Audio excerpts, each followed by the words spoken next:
Christopher, you are integral to a really cool nonprofit that I have supported in the past and looking to support in the future. And hopefully everybody that listens to this will support in the future as well. But what is the Innocent Lives Foundation? And just tell us about why it's a cool opportunity to support the InfoSec world. So we're going to go back about 10 or 11 years. I was doing a job for a company, my social engineering job. And part of it was an inside scan of the network, right? So internal pen test. So as we're doing some scans, I see one of the computers is on tour.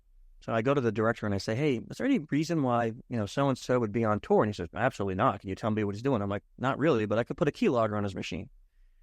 We found out that he was trading videos of children that he had molested on the dark web at work. And we got a hold of the feds. They set up a sting. They got him, and he'll be in prison for 150 years. And that felt like, I get goosebumps talking about it, because it was like the first time in my life where I thought, I'm just a hacker. Like I'm not a hero, but it felt so empowering that I went to my lawyer and I said, "Hey, I want to start something that can track predators." And not the way we see it done online. Because I'll tell you right now, anyone who sees those videos on Facebook where they make believe they're a 13-year-old girl, then they get the guy at a McDonald's and they beat him up, those cases get kicked out of court all the time. And all you're doing is educating predators. So I said, I don't want to do that. I want to geolocate. I want to use our skills to geolocate people who are making those videos and who are abusing kids and trafficking children. And my lawyer said, not only do I want to support you in this, I want to be on the board.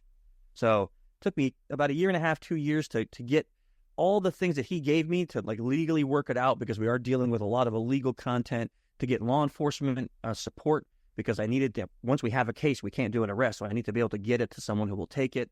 Once I had that, I announced it 7 years ago, this month, believe it or not, 7 years ago in September. And I thought, it's going to be 4 or 5 of us, hacking away at some things and trying to locate people after a conference. I have 5 full-time employees, 38 volunteers, and we've just finished, I think, our 535th case with law enforcement. So it's an amazing mission. It's inspiring to everyone that's there. I'm constantly look at my team there and I go, wow, you guys are unbelievable, right? And we are a nonprofit. So you can get, if you're a caregiver or a parent, innocentlivesfoundation.org. We have so much information on there about how to talk to your kids, how to keep your kids safe, how to monitor your kids. If sadly you are a victim or survivor, we have a PhD that comes in and she writes articles on trauma and shame and how to deal with that. And if you want to donate your time and or funds, we can definitely use it. You can get all that information on innocentlivesfoundation.org. Yeah, and I'll just add, Christopher, because in the past I've had an opportunity to work with you guys on that front. We've actually piggybacked an opportunity where some of our partners have gone forward and said, "Hey, if you meet with us on some of the cybersecurity solutions that you need for your company, we'll actually donate on your behalf for that discovery call to the Innocent Lives Foundation." That was such a great mission. Yeah, I love it. It was such a great, yeah. Yep. It's rewarding. And I think a lot of companies come back to us and they said, "I can't do that."